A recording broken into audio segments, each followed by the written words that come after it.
فرشتہ نما انسان۔ آج مجھے اپنی زندگی کی پہلی کمائی ملنے والی تھی۔ 3 ماہ کی تنخواہ ایک ساتھ ملی اور ساتھ چھٹی بھی مل گئی۔ گھر پہنچا تو عید کا سما تھا۔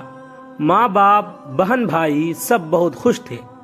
میں نے ساری رقم والدہ کے ہاتھ پر رکھ دی۔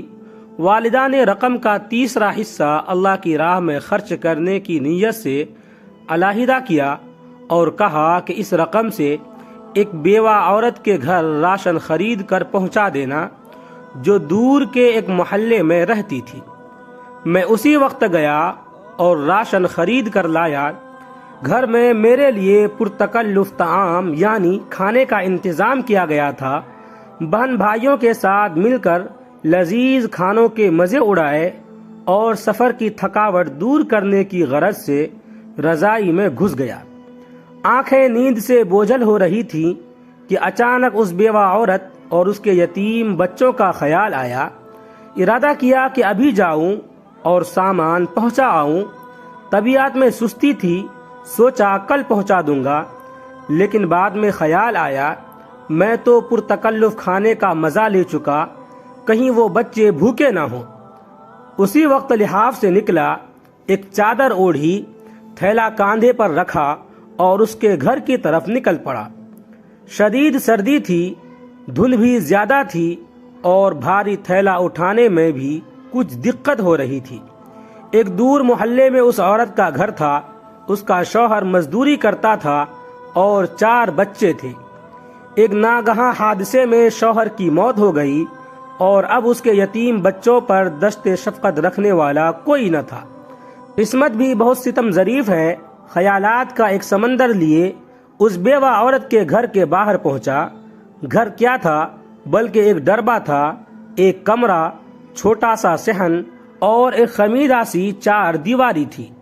دروازہ کھٹکھٹایا تو ایک 5 سالہ بچی باہر آئی جس کے چہرے پر پریشانی، خوف اور بھوک نمایاں تھی۔ میں اس کے چہرے کو تکے جا رہا تھا اور دل ہی دل میں دعا کر رہا تھا کہ اللہ کسی بچے پر ایسا وقت نہ لائے۔ اس بچی نے ایک پرانا سا جوڑا پہنا ہوا تھا اور شدید سردی میں ایک پھٹی پرانی جرسی پہنی ہوئی تھی۔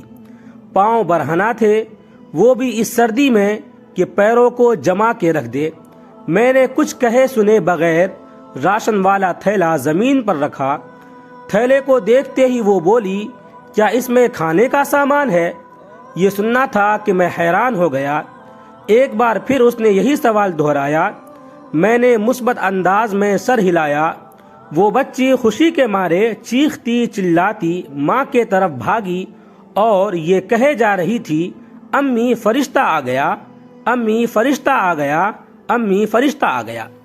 اور پھر 2 اور چھوٹے چھوٹے بچے خوشی کے مارے دروازے پر دوڑے چلے آئے، کبھی مجھے دیکھتے کبھی اس تھیلے کو، اور خوشی سے لوٹ پوٹ ہوئے جا رہے تھے۔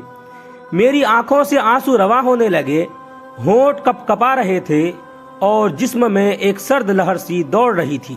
یا اللہ، یہ کیا ماجرا ہے؟ کیوں یہ بچے مجھ گنہگار کو فرشتہ سمجھ بیٹھے ہیں؟ انہی سوچوں میں غلطان تھا کہ خاتون جو ان کی ماں تھی دروازے پر آئی اور دروازے کی اوٹ میں کھڑی ہو کر روحانسی آواز میں یہ کہنے لگی، میرے بچے 2 دن سے بھوکے تھے، غیرت گوارا نہیں کرتی کہ کسی کے آگے ہاتھ پھیلاؤں۔ میرے مرحوم شوہر بھی محنت مزدوری کرتے تھے مگر کبھی کسی کے آگے ہاتھ نہ پھیلایا تھا۔ ان کے چلے جانے کے بعد ان کی دیکھ بھال کرنے والا کوئی نہیں۔ رشتہ داروں نے ہاتھ کھینچ لیے ہیں اور محلے والے بھی مدد نہیں کرتے، مگر کبھی کبھی آپ جیسے نیک دل لوگ مدد کر دیتے ہیں۔